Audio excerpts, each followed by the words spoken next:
Hi welcome back to my channel. ఈరోజు గత అగ్నిసాక్షి 38వ భాగాన్ని వినిద్దాం. ఉమా, చింటూ ఆడుకుంటూ ఉన్నాడు. నేను వెళ్తా, నువ్వు రావుమా, ఆడుకుందాం. నువ్వు రావుమా ప్లీజ్. వద్దు సిరి, నేను రాను, నువ్వెళ్ళు, కొద్దిసేపు ఆడుకొని రాపో. వదినా వదినా.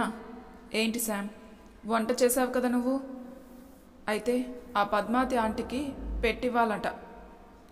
అవునా? ఎందుకు ఆంటీకి బాగోలేదా? లేదు, వాళ్ళ పై పోర్షన్లో ఎవరో వచ్చారట. వాళ్ళు ఆంటీకి బాగా కావాల్సిన వాళ్ళట. అందుకే మనల్ని అడిగింది ఫుడ్ పెట్టియమని. ఇదేదో విడ్డూరంగా లేదు. వాళ్ళ పై పోర్షన్లో ఎవరో వస్తే మనం ఎందుకు ఫుడ్ ఇవ్వాలి? అంతా నీ చొరవే. ఆంటీ ఆంటీ అని తెగ మాట్లాడుతూ అందరి దృష్టిలో మంచి అవ్వాలని చేస్తావు. అది ఇలా తగలబడుతుంది. అయినా నీకేం, మొగుడిని ఎలాగో వదిలేసి వచ్చావు, తమ్ముడిపై ఆధారపడి ఉన్నావు. ఇంకా ఏమైనా తమ్ముడు చూసుకుంటాడు. ఎటు వచ్చి నాకేగా బాధ. అందరూ నన్ను అంటారు గయ్యాలి అని. వెళ్ళిచ్చిరా.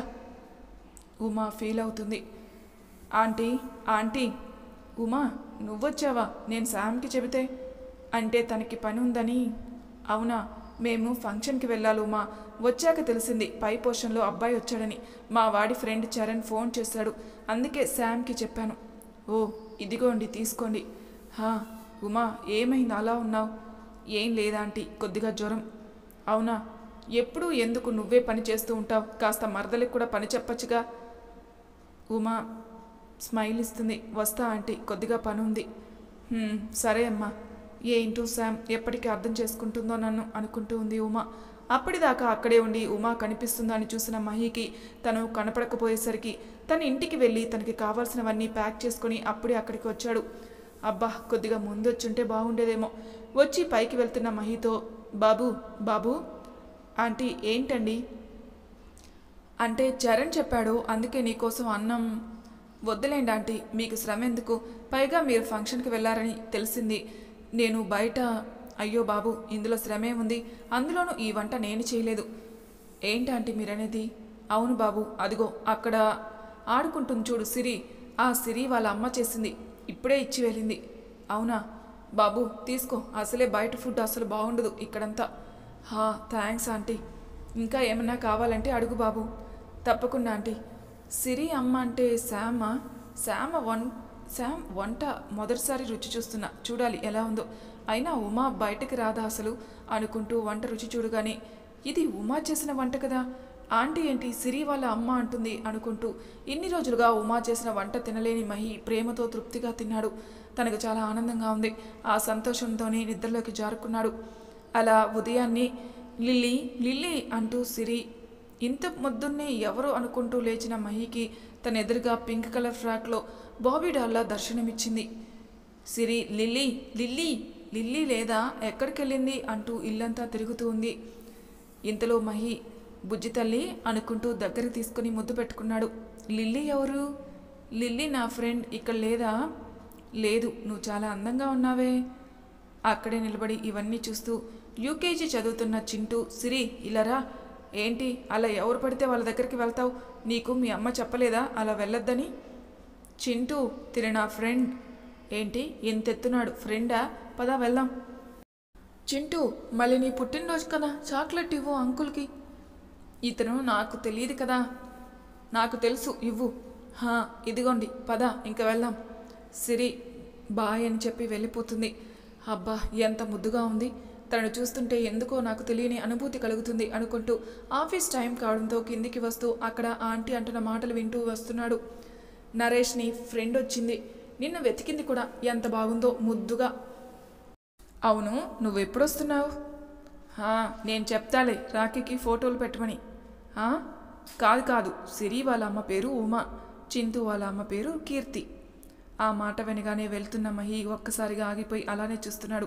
ఇదంతా గమనించిన ఆంటీ, నీకు తర్వాత చేస్తా అంటూ ఫోన్ పెట్టి, ఏంటి బాబు ఏమన్నా కావాలా? అబ్బే అదేం లేదాంటీ. ఓ బాబు, చరణ్ చెప్పారుగా, రెంట్ ఖచ్చితంగా ఇవ్వాలి. ఇంకా అది కూడా మా అబ్బాయి మొబైల్కే పంపించాలి. అలాగే ఆంటీ మిమ్మల్ని ఒకటి అడగచ్చా? ఏంటి బాబు? అంటే ఇందాక సిరి వాళ్ళ అమ్మ ఉమా అన్నారు కదా. అవును, సిరి వాళ్ళ అమ్మ శ్యామ్ కదా. అంటే ఎవరు అంటే విన్నట్టు గుర్తు లేదు. ఎవరలా అనింది? సిరి వాళ్ళ అమ్మ ఉమా. ఆ శామ్కి పెళ్ళి సంవత్సరం అయిందనుకుంటా. తనకి 3 ఏళ్ళ కూతురు ఎలా ఉంటుంది చెప్పు. అవునా? హా బాబు, సిరి వాళ్ళ అమ్మ ఉమా. నువ్వు చూసి ఉండవులే, తను చాలా తక్కువగా బయటకు వస్తుంటుంది, చాలా మంచిది. సరే, నువ్వు వెళ్తున్నట్టున్నావు కదా. ఏంటి ఈవిడ సిరికి అమ్మ ఉమా అంటుంది, అదెలా సాధ్యం? ఒకవేళ ఉమా దత్తత ఏంటో అనుకుంటూ ఆలోచిస్తూ ఆఫీస్కి వచ్చాడు. అటువైపుగా లిఫ్ట్లో వస్తున్న విశాల్ని చూసి, ఈయనకి ఉమాకి బాగా తెలుసు కదా, ఇతన్ని అడిగితే అనుకుంటూ గబగబా మెట్లెక్కుతూ వెళ్ళాడు. అప్పటికే విశాల్ వెళ్తూ ఉండడంతో విశాల్ గారు అని పిలిచాడు. ఎవరు? ఏంటి మహేశ్వర్ నువ్వా? ఎందుకంత ఆయాసపడుతూ ఉన్నావు? అదేం లేదు కానీ ముందు ఇలా రండి. ఎక్కడికి? ప్లీజ్ ఇలా రండి అని పిలిచికెళ్ళాడు మహి. ఇప్పుడు చెప్పు, ఏమైంది? ప్రాజెక్టులు ఏమన్నా? అది కాదు, అది మీరు మొన్న ఉమా గురించి, అదే ఉమా మేడం గురించి చెప్పారు కదా. అవును, అయితే అంటే ఆ మేడంకి పిల్లలు ఉన్నారా? ఏంటి? మేడంకి పిల్లలు ఉన్నారా అని అడుగుతున్నాను. అయినా ఇవన్నీ నీకెందుకు చెప్పు? అంటే అది అందరూ మాట్లాడుకుంటున్నారు, అందుకే అడుగుతున్నా. చెప్పండి, ఉన్నారా లేదా? ఉన్నారు కాదు, ఉంది ఒక పాప. ఏంటి? అవును మహేశ్వర్, పాప ఉంది మేడంకి, చాలా ముద్దుగా, అంతే గడుసుగా కూడా ఉంటుంది. అవునా? అవును, ఏంటి అంత ఆశ్చర్యపోతున్నావు నువ్వు? అంటే అది పాప ఉంది అంటే. అవును మహేశ్వర్, పాపం ఉమా మేడం చాలా మంచిది. మా అక్క మేడం ఒకే హాస్పిటల్లో. అసలు తన డెలివరీ టైంలో కూడా మేడం హస్బెండ్ రాలేదు. పాపం చాలా బాధపడ్డారు మేడం. అవునా? అయినా మేడంని వదిలిపెట్టిన మేడం భర్త ఒక శాడిస్టు రాస్కెల్. అయినా మనకెందుకు, ఇంక వెళ్దాం పదా. ఏంటి ఉమకు పాప అంటే దత్తత అనుకున్నాను, కానీ విశాల్ చెప్తుంది వింటుంటే ఉమా నా నుండి దూరం అవ్వడానికి ముందే ప్రెగ్నెంటా అంటూ గతంలోకి వెళ్ళాడు. మహి, ఎందుకో నాకు భయంగా ఉంది. ఏం లేదు, ఎందుకంత భయం, నేనున్నానుగా. పద, అక్కడ అందరూ ఉన్నారు, నిన్ను వాళ్ళకి పరిచయం చేస్తా అంటూ పార్టీలోకి వెళ్ళారు. మహి, ఇంకా ఎంతసేపు? వెళ్దాం ఉండు, ఇంకా మన బాస్ రాలేదు. ఉమా అంటూ వచ్చింది ప్రియా. ఏంటి వచ్చిందా? ఇంకా రాలేదనుకున్నానే. ఏంటి ప్రియా, ఉమాతో ఏం పని నీకు అన్నాడు మహి. అంటే మహి, నాకు శారీ క్యారీ చేయడం రాలేదు, అందుకే తను హెల్ప్ చేస్తుందేమో అని. శారీ క్యారీ చేయడం రాదు కానీ పక్కన వాళ్ళ భర్తలను ట్యాప్లో వేయడం మాత్రం వచ్చు. పద అన్నది. మహి అంటూ వచ్చింది కావ్య. ఏంటి కావ్య? ఇదిగో డ్రింక్ నీకోసమే తెచ్చా. అవునా? నాకొద్దు. అదేంటి? అంటే గొంతులో కొద్దిగా ఇన్ఫెక్షన్ కావ్య, అందుకే. అదే ఉండదు కానీ తాగు. సరే తాగుతాలే, కాల్ మాట్లాడేసి వస్తా. మహి చెప్పాడంటే తాగుతాడు. అమ్మో, ఈ టీం మేనేజర్ వస్తున్నాడేంటి? ఇతని నుండి తప్పించుకోవాలి ఎలాగైనా అనుకుంటూ వెళ్ళిపోయింది కావ్య. ప్రియా ఉమతో మాట్లాడుతూ, అదేంటి అక్కడ కావ్య లేదు అంటే మహి డ్రింక్ తాగాడా? ఇంకా ఈ ఉమతో నాకు మాటలేంటి? అదేంటి ఇంతసేపు మాట్లాడింది వెళ్ళనివ్వకుండా ఇప్పుడేంటి అలా వెళ్ళింది? అసలే దాహంగా ఉంది నాకు అనుకుంటూ అక్కడ మహి కోసం పెట్టిన గ్లాస్ని తాగింది, కూల్ డ్రింక్ అనుకుని. అంతే. ఉమా అంటూ మహి ఎతుకుతున్నాడు. ఏంటి మహి, ఏమైంది నీకు? ఏంటో నాకు మత్తుగా ఉన్నట్టుంది. అవునా? అంటే నువ్వు డ్రింక్ తాగావా? డ్రింక్ కాదు, కూల్ డ్రింక్. ఏంటి, తను డ్రింక్ తాగినట్టుందే. ఇక్కడే ఉంటే ఏమన్నా అంటే మళ్ళీ అందరూ తనని చూస్తారు అనుకుంటూ, ఉమా పద ఇంటికెళ్దాం. పద. అలా ఇద్దరు ఇంటికి చేరుకుంటారు. ఉమా బాగానే ఉన్నావా? సరే పద, నిద్రపోదు కానీ. అప్పుడే ఇంటికి వచ్చేసామా మనం? అవును అనుకుంటూ తన గది వైపు తీసుకెళ్తుంటే, ఏంటి నువ్వు నన్ను ఈ గదికి కాదు ఆ గదికి తీసుకెళ్ళు. నువ్వు ఇందులోనే కదా నిద్రపోయేది. ఇప్పుడు నీ గదిలోనే నిద్రపోతా. వద్దు, నువ్వు అసలే ఇలా ఉన్నావు, మళ్ళీ రేపు నిద్రలేచి ఇక్కడికి ఎలా వచ్చానని నన్ను అలా అంటావు. నువ్వు అసలు, నీకు బుద్ధి లేదు. తాటి చెట్లాగా ఎదిగావు కానీ మైండే లేదు నీకు ఎప్పుడు. ఏంటి ఉమా, మన మధ్య ఇంకా ఎందుకు దూరం అంటావు, కానీ ఇప్పుడు నేనే ఆ దూరాన్ని తగ్గిద్దామనుకుంటే వద్దు అంటున్నావు. ఇలా చేస్తే ఆ దూరం ఏమో కానీ రేపు స్లో వస్తే మాత్రం నాకు తిరుగుతుంది బుర్ర అన్నాడు మహి. అదేం కాదు, నేను నీ గదిలోనే. సరే పద. మహి ఏంటి, నీకు గిలిగింతలు తెలుసా? అయితే రెడీగా ఉండు. హే ఉమా, ఆపు నవ్వలేకపోతున్నాను. ఆపను నిన్ను. మహి అంత దగ్గరగా మహి శ్వాస తనకు తగులుతూ ఉంటే తనలో అంతవరకు దాచుకున్న ప్రేమను ఇంకా డ్రగ్స్ ప్రభావంతో అమాంతం మహిని తన దగ్గరికి లాక్కొని తన ప్రేమను ఇంకా మహిపై ఎనలేని ఇష్టాన్ని తన తొలి ముద్దు రూపంలో మహికి తెలిపింది.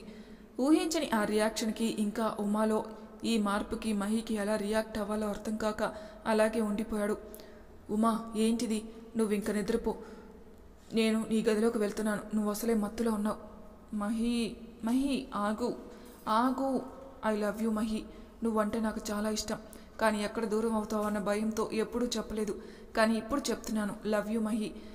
ఈ మిస్సెస్ ఉమా మహేశ్వర్గా నన్ను నీ భార్యగా స్వీకరిస్తావా? మన బంధాన్ని మొదలు పెడదామా? ఏంటి, నువ్వు నిజంగానే? అవును మహి. ఉమా, కానీ నువ్వు మత్తులో ఉన్నావు. మహి, నీకు నేనంటే ఇష్టం లేదు, అందుకే ఇలా నన్ను దూరం పెడుతున్నావు. అర్థమైంది నాకు, నీకు ఆ ప్రియ అంటేనే ఇష్టం అనుకుంటూ తనని దాటుకుని ఏడుస్తూ వెళ్తున్న ఉమని లాగి హక్ చేసుకుని, నువ్వంటే కూడా నాకు ఇష్టమే, I love you Uma, love you so much అనుకుంటూ ఇద్దరూ తమ ఎన్ని రోజుల ప్రేమని ఒక్కటి చేసి తమ భార్యాభర్తల బంధాన్ని సంపూర్ణంగా పూర్తిగా సంతోషంగా స్వీకరిస్తూ తమ బంధాన్ని గుర్తుగా ఆ రాత్రిని తమ తొలి రాత్రిగా మార్చుకున్నారు. అలా ఉమా ఉదయం లేవగానే, ఏంటి నేను ఇలా పడుకున్నాను, అది నీ గదిలో, తలంతా ఒకటే నొప్పి, ఇంకా టైం ఏంటి, 12 అవుతుందా? నువ్వు లేపచ్చుగా మహి. నేనా? ఏమో అనుకున్నా, నువ్వు చాలా అల్లరి ఉమా. ఏంటి, అసలే తలనొప్పిగా ఉందంటుంటే? అవును, రాత్రి ఇక్కడికి ఎప్పుడొచ్చావు, ఎలా వచ్చావు? మహేశ్వర్ అనే పిలుపుకి గతం నుంచి బయట వచ్చాడు. ఏంటి ఆలోచిస్తున్నావు? వర్క్ చేయకుండా అర్జెంటుగా ఈ ఫైల్ చూడు. చూస్తాను. అంటే ఆ రోజు ఉమా ఆ తర్వాత ప్రెగ్నెంటా? దాని అర్థం సిరి మా కూతురు. ఉమా నాకు పుట్టిన కూతురు. సిరి నా పాపనా? ఓ మై గాడ్, సిరి నా కూతురు అనుకుంటూ తనలోని తాను సంతోషంగా, ఎంత విచిత్రం అంటే నా కూతురుతోనే నేను మామయ్య అని చెప్పా. ఇంకా నీలా పాప ఉండేది అన్నానా? సిరి నా కూతురు కాబట్టి తను ఎప్పుడు నా దగ్గరికి వచ్చినా మనసంతా ఏదో తెలియని అనుభూతి కలిగింది నాకు. కానీ ఉమా నాకు చెప్పలేదు. మరి నువ్వు నాకు చేసిన ద్రోహం, అది కూడా వాళ్ళు చెప్తేనే చేసావా? నీకు ఎలా గుర్తుంటుంది చెప్పు, నువ్వు చేసిన మోసానికి రూపం. అంటే ఆ రోజు ఉమా చెప్పాలనుకుంది కానీ చెప్పలేదు. అంటే నేను తనని కావాలని మత్తిచ్చి సొంతం చేసుకున్నానని తను అనుకుంటూ ఉంది. అందుకే నాతో ద్రోహం చేశావు, మోసం చేశావని చెప్పి వెళ్ళిపోయింది. తను నన్ను మోసగాడు అనుకుంటుంది, కానీ తనకు ఎలా చెప్పాలి ఆ రోజు నేను మోసం చేయలేదని, మనిద్దరం సంతోషంగానే ఒకటయ్యామని. అయినా నేను ఒకసారి సిరిని కలవాలి, నా చిట్టి తల్లి, నేను మీ నాన్ననని ఎలా చెప్పాలి నీకు అనుకుంటూ గబగబా చరణ్కి చెప్పి, చరణ్ చెప్పేది కూడా వినకుండా సిరిని చూడాలని వెళ్ళిపోయాడు. సిరి ఏంటి ఇంకా రాలేదు? పొద్దున్నే రెడీ అయి వెళ్ళిందే, టిఫిన్ కూడా చేయలేదు. కీర్తి ఏంటి ఉమా, చింటూ ఉన్నాడా ఇంట్లో? లేదు. నేను అదే చూస్తున్నాను, పొద్దున వెళ్ళారు చాక్లెట్లు ఇవ్వాలని. నేను చూస్తున్నాను సిరి కోసం. ఉదయం టిఫిన్ కూడా చేయలేదు, చెప్తే వినదు. ఎక్కడుందో చూసన్నా వస్తా. అసలే సిరి మాట్లాడుతూ ఉంటే ఇంకా మాట్లాడుతూనే ఉంటుంది, అన్నీ కావాలి తనకి. చిన్న పిల్ల కాదు, పెద్ద డౌట్లు పెట్టే. సిరి చాలా ముద్దుగా అందంగా ఉంది, ఎంత బాగా మాట్లాడుతుంది అనుకుంటూ మహి పొద్దున్నే బుల్లి ఫ్రాక్ వేసుకుని ప్రిన్సెస్ లాగా వచ్చింది. ఉదయమే తన ముఖం చూసా, అందుకేనేమో ఇంత మంచి న్యూస్ తెలిసి ఇంత సంతోషంగా ఉన్నాను. సిరి, వస్తున్నాను తల్లి, మీ నాన్న నీకోసం చాక్లెట్లు ఇంకా బొమ్మలు చాలా తెస్తాడు, నిన్ను ఊరంతా తిప్పి చూపిస్తాడు. అబ్బా అన్నా, కొద్దిగా తొందరగా పదా, ఇప్పుడు ఒక బైక్ తీసుకుంటా, నా చిట్టి తల్లిని ఊరంతా తిప్పాలి కదా. ఇప్పుడంటే ఇలా క్యాబ్లో రావాల్సి వస్తుంది, ఇక మీదట కాదు. నువ్వు నా కూతురువని తెలిసాక ఎప్పుడెప్పుడు నేను చూస్తానా అనిపిస్తుంది నాకు అంటూ సంతోషంగా మహి సిరి దగ్గరికి బయలుదేరాడు. మరి సిరి కోసం మహి వెళ్తే ఉమా కలవనిస్తుందా? ఇంకా మహికి సిరి గురించి తెలిసిందని ఉమకి తెలిస్తే తను ఎలా రియాక్ట్ అవుతుందో అన్నది. ఇంకా ఇప్పుడు ప్రియా కావ్యల వర్షన్లో మిగతా భాగం తెలుసుకుందాం. మరి తర్వాయి భాగంలో ఏం జరుగుతుందో నెక్స్ట్ ఎపిసోడ్లో తెలుసుకుందాం. అంతవరకు నా ఛానల్ని సబ్స్క్రైబ్ చేయని వాళ్ళు ప్లీజ్ సబ్స్క్రైబ్ చేసుకోండి, లైక్ చేసి షేర్ చేయండి, మీ అభిప్రాయాలు నాకు కామెంట్ రూపంలో తెలియజేయండి. Thank you for listening.